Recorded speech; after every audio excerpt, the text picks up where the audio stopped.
На денешен ден во 1093 година шкотскиот крал Малком III починал за време на петтиот неуспешен обид да ја освои Англија. Тој дојде на власт во 1057 година победувајќи и убивајќи го кралот Макбет, со што ја одмаздил смртта на својот татко, кралот Данкан I, кој бил убиен во 1040 година. На овој датум во 1782 година е роден Есаја Стегнер, еден од најголемите шведски поети и автор на славната сага за Фритјоф. На денешен ден во 1813 година во Njegуш е роден Петар II Петровиќ Njegош, црногорски епископ, филозоф и државник, како и голем епски поет. Тој ја основал модерната црногорска држава, вовел даноци, организирал судови и извршна власт и оставил книжевно наследство како планински венец и луча микрокосма. На овој датум во 1868 година починал италијанскиот композитор Џоакино Антонио Росини, автор на 39 опери, меѓу кои и Севилскиот бербер, Вилијам Тел и Отело.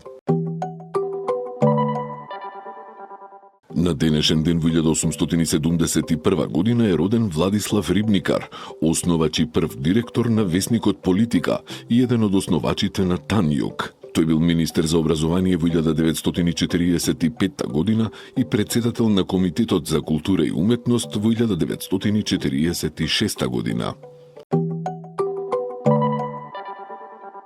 На овој датум во 1912 година е роден францускиот писател со романско потекло Ежен Јонеско, познат по својата антидрама која го нарушила класичниот театар, со дела како Ќелавата пејачка, Лекција и Носорогот.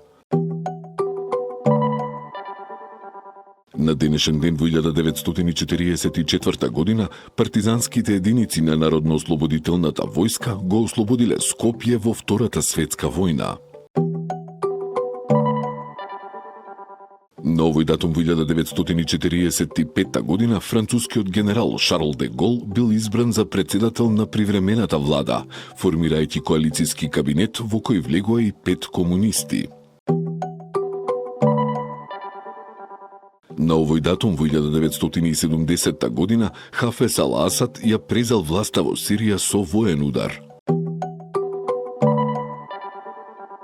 На денешен ден во 1974 година починал италијанскиот филмски режисер и актер Виторио Де Сика, еден од креаторите на неореализмот, со филмови како Кратци на велосипеди и Станица Термини. На денешен ден во 1980 година американското вселенско летало Voyager 1 ги испратило првите слики одблиску на Сатурн.